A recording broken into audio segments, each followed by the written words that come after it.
What up with you guys? You know who it is. It's your boy John Mike back again. And today I'm doing a 6-month review on the Keylab 88 Essential. I've had this board for 6 months and you can see my initial review on here. Got the link up in the cards down in the description so you can check that out. So I use it pretty much every day here in the studio with my M Audio 88 on the bottom and this on the top. Typically when I want to do like synth stuff, like pads, strings, anything like that that's auxiliary, so to speak, then I'm pulling out this board and I'm pretty much going to be using it to do those type of things because the keys kind of are conducive for that type of feel.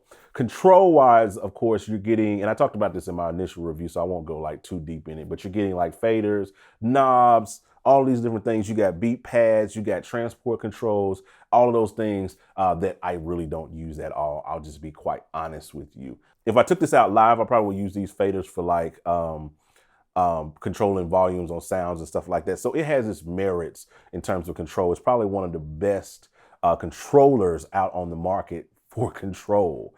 Now in and out, you're just getting like a MIDI out port, so you can use this with external gear, and you're getting just your USB and a power adapter, but there's no switch on it. And why that's important, there's no power switch.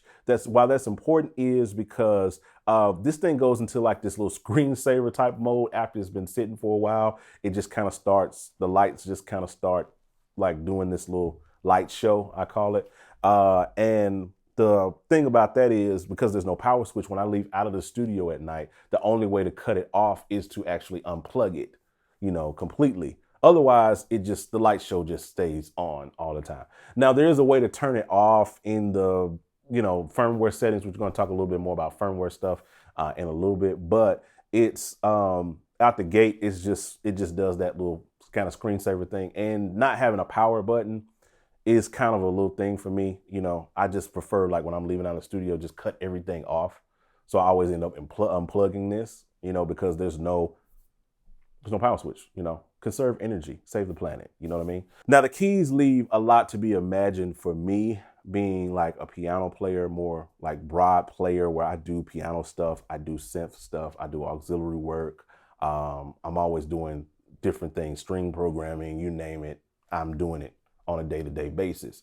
So with these keys, I normally trust this for like synth stuff. If I want to do piano stuff, most of the time I'm grabbing like an 88 key controller, like you probably can see down here, to get, that weight and that piano feel. I really don't like doing piano stuff on this, and I'll kind of show you why, because the velocity of it is not linear. It's not a linear velocity. So you kind of get mixed results when you're trying to do like a piano part, like.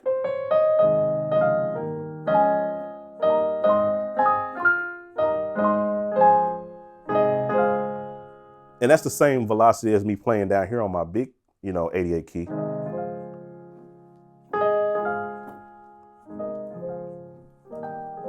So I can kind of finesse it there, but I don't really get that finesse, that expressiveness out of this keyboard. Now, they have this thing called the MIDI Control Center where I can actually change, it's on the software on the computer, you can actually change the whole, velocity curve of the keyboard. So I can put it in different modes. I can put it in log, and you get a little bit better expression in log. And it's usable. That's usable, but it's not as expressive as like if I'm using my 88 key.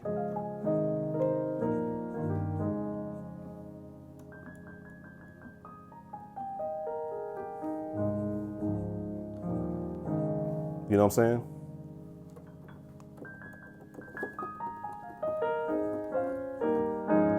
And it might be hard to hear it like that. So for instance, if I did on my 88 key,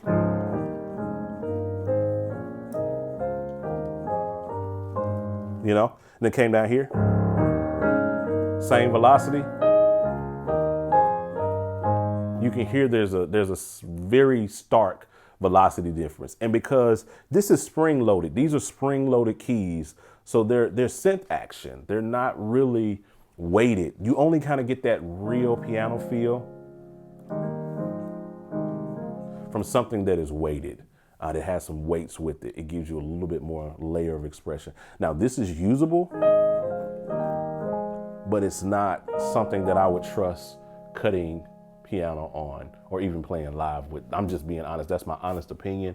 They have 2 other modes that you can use, which is expression, and it sounds like this. It's worse. EXP, I'm assuming that's short for expression, and it's not very expressive at all. You know, and then you have full, which is just 127, just straight 127. You're not getting anything with that. So you can kind of take that for what it's worth in terms of its playability. It's not something I would use for piano. Now, synth stuff all day, like playing, like when I'm doing aux work, you know what I mean? An art pad or a pad or a synth line or whatever, it plays and works beautifully for that sort of stuff. I don't really use pads. I don't like programmed drums, so I've never really used the pads for anything or the transport controls, because again, I have a full like console control system, so I don't really need any of these controls. So I just have it for the keys. You know what I'm saying? So that's a real honest review of 6 months of having this. I use this on a day-to-day basis. This is pretty much my daily driver. These 2 boards, the Hammer 88 and the Arturia Keylab 88, are pretty much like my top boards I use on a day-to-day basis right now. And so, you know, that's kind of what it's. So I hope that helped you. I hope that gave you some insight from someone who's actually used it, because like I always say, it's always dope when you first pull it out the box. When you first pull it out the box, it's always like, oh man, this is amazing. This is the best thing I've ever. But after you've had it for a little while and had a chance to really put it into some real world applications, you really get to see what it's really about. And that's my take on it after having it for 6 months. So that's it. I hope this video helped you. I hope it blessed you. If you decide you want to get this keyboard, check out the affiliate links down in the description of this video. It helps out the channel, you know, all those things that I always say. And yeah, you know how we do on these videos. You got to hit the like button, hit the share button, drop a comment, do all those things that you do on video. Turn on notifications. You got to do that, because you got to want to be notified when I drop these videos. We'll talk to you guys on the next one. I'm out. Holla at your boy.